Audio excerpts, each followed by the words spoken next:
Today I'm going to show you how you can make this modern dresser with cane drawer faces. I'll also be sure to leave the plans in the description, so stay tuned. To start, I had to create the frame.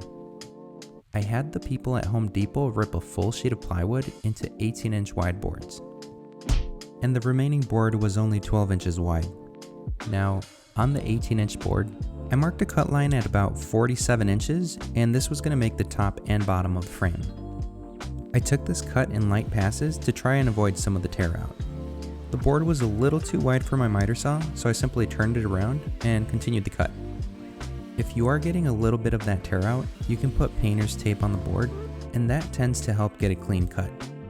After that, the two horizontal boards were complete. And to cover up the plywood edges, I ripped up some thin pieces of wood using my table saw. These were about 1/8 of an inch thick. I made plenty of these cuts so that I can glue these pieces to any exposed plywood edges later on. All it takes is a tiny bit of evenly distributed wood glue and some painter's tape to hold the strips in place. I gave the glue 24 hours to dry, and then I cut off the excess using a flush trim saw. After that, I came back to the 18-inch wide boards, and this was to make the vertical parts for the frame. In my case, these would be about 28 inches long. Once I made my first cut, I clamped that down to the remaining board, and I used that as a reference point for the rest of my cuts, since I wanted them to all be the same length. I also made sure to put a rabbet on the backside of the panels. This process is just leaving a little bit of space for a back panel once we're all done with the build. And since all of the frame's panels were complete now, it was time to assemble it. Our friends over at Kreg were nice enough to send me this pocket hole jig 720 Pro. We collaborated on this project a bit so that we can provide plans. I had to make the pocket holes on both the top and bottom of the inside of the side panels. The pocket holes were strategically placed here so they wouldn't be visible from the outside. Notice that the tool makes this process very stable and easy. After I made my pocket holes, I put some wood glue on the bottom of the side panel so that I can attach it to the bottom panel. Then, I started assembling our boards using pocket hole screws to make the frame.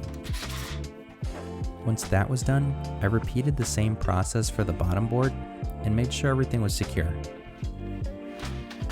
You should also note, when you're attaching the two panels together, make sure that you're not getting the edge bending, since it's not really supported. You want the plywood to connect to the other piece of plywood. At this point, your piece should look something like this. So now we have to create the center divider. This panel is pretty close in size to the two side panels, but it is a little more narrow since it has to make space for the back panel. I measured out the halfway point and then attached this panel using pocket hole screws as well. And since most of the frame was complete at this point, it was safe to put the rest of the edge bending on. And while that wood glue dried, I started working on the legs. I wanted the leg stretchers to cross with a half lap joint.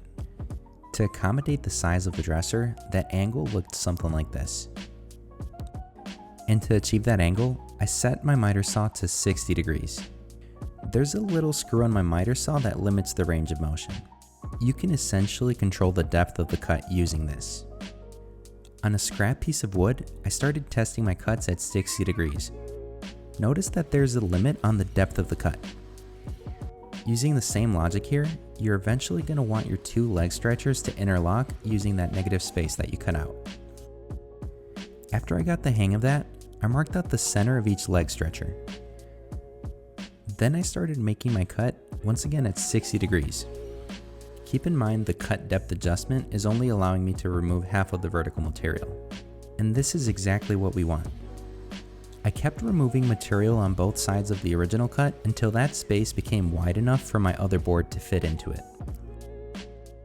Once the first leg stretcher was complete, I took measurements relative to the other leg stretcher to ensure that both stretchers were an equal distance from the legs.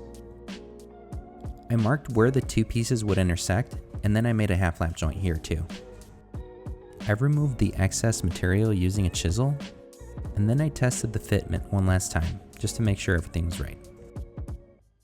After that, I cut a 10-degree angle on the end of each stretcher. Then I started working on the actual legs. I grabbed the leg and then I marked out where it would intersect with the leg stretcher. This leg is about 6 inches tall, and keep in mind that you'll have to cut that 10-degree angle on both the top and the bottom to match the leg stretcher. I started cutting the legs and even made a few extras, just in case I messed up along the way. After that, I used the same method as earlier to remove the material. This would be using the depth stop to remove half the material on both the stretcher and the leg. Be sure to use plenty of markings and always ensure that your leg and your stretcher line up. I didn't end up keeping this leg, but this would be an example of what it would look like. Once I got that down, I sanded my boards. I worked my way up to 220 grit sandpaper. This would be the easiest time to sand them, since nothing's assembled just yet. Once that was done, I added some wood glue to the intersection point between the leg stretcher and the leg. Then, I held the two pieces together using a small clamp and let these dry for about a day or so.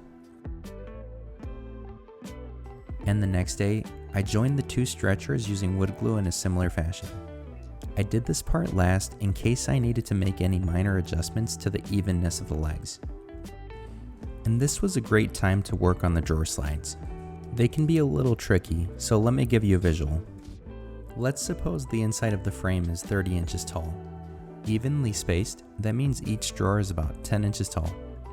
My drawer slides were about 2 inches tall. This meant the space above and below the drawer slide would be 4 inches each to complete the 10 inches. To avoid all the measuring, I just used a 4-inch spacer board. And then I used another 1/4-inch board up front just to account for the inside of the drawer faces. Notice that the spacer board makes it very easy to secure the drawer slide. It'll also give you consistent results. Just keep in mind that for the middle drawer slide, you're going to have to double the size of the spacer. So this would hypothetically be an 8-inch spacer. And just like that, the slides are spaced out nice and evenly. With the drawer slides in place, it was time to make the actual drawers. I've ripped my sheets of plywood to about 6 inches since this is how tall the drawers would be. And shortly after that, I cut the drawer boards to size. And like I always do, I lined up my boards to the original reference piece to make sure that the cut was exact. Shortly after that, I had all the pieces that would eventually make up my drawers. I adjusted the table saw so that it would stick out about 1/4 inch, and then I made a dado towards the bottom of the drawer boards. When you assemble your drawers, this dado is making a small space for your drawer bottoms to sit in. When it comes to the drawers, you're going to have one long board for the back and then 2 short boards for the sides. The long board gets 3 pocket holes on each outer side. This is how you will be attaching it to the 2 side boards. And on the 2 side boards, you're going to be drilling 3 pocket holes on the inside, facing what will be the drawer face. Going back to the layout, you can see how these drawer boards will come together. From there, all you have to do is drive the pocket hole screws in. And notice how the dado for the drawer bottom aligns perfectly. Then I used a 3.5-inch spacer to align my drawer slides. This is the corresponding piece to what's on the dresser. All you have to do is drive in the screws. And as long as everything is properly aligned, the drawer slides should be pretty functional after this. After checking the fitment, I took the drawer boxes back out and then I gave them a protective coating using Rust-Oleum's glossy clear coat. And just like with any other spray, you're supposed to move in light, straight passes. I gave the same coating to what would soon be the drawer bottom. The drawer bottom is really just a rectangle that's 5mm thick and cut to fit the drawer. After that was done, I started laying out my template for the drawer face. I drew this out on some graph paper to make sure all the dimensions were even. Then I essentially transferred the measurements over to a leftover drawer bottom.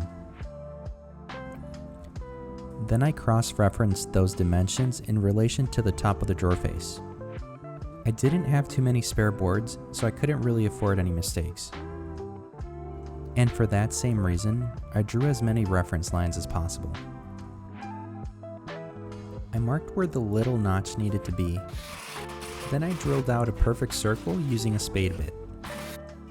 Then I used one of the thin scrap pieces of wood from earlier I drilled a small hole an inch away from the screw, and this allowed me to use it as a compass. This allows you to perfectly outline the notch from a distance.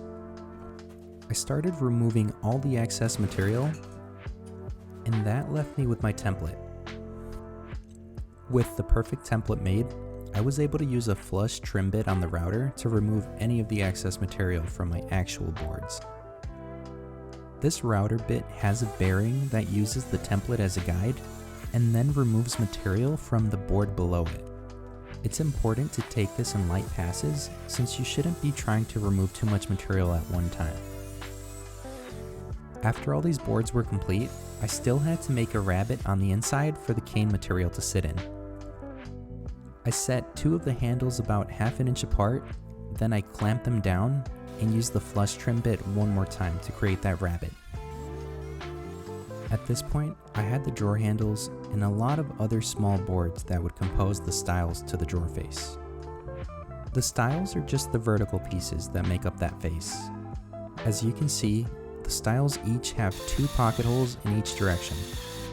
I clamped all my pieces down to make sure that they're square, and then I screwed them together using pocket hole screws. I did also add a little bit of wood glue at the joint just for extra reinforcement. After these were assembled and the glue dried, I sanded them using my orbital sander. I started at about 100, but I worked all the way up to 220 grit sandpaper.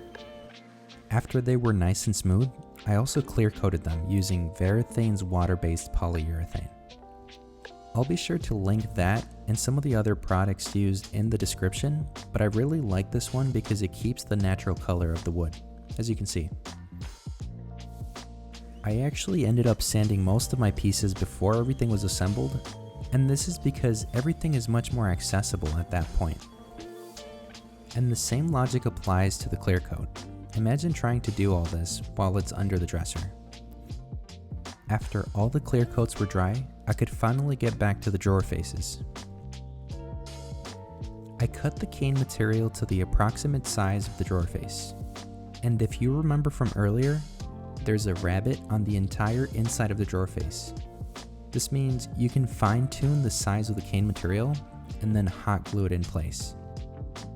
You can also put in a few drops of wood glue to make the bond stronger long term.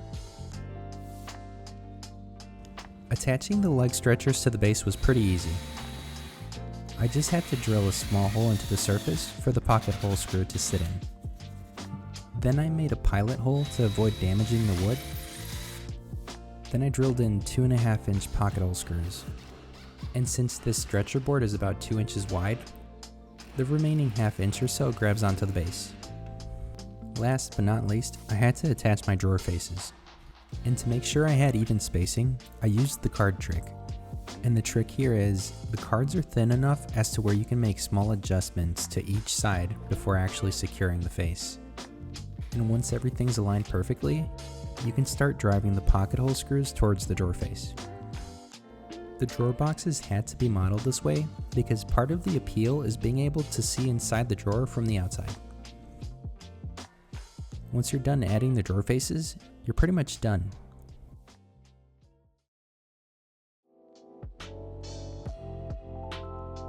This is probably one of the hardest projects I've completed, but I know it'll forever be worth it because it's for someone special.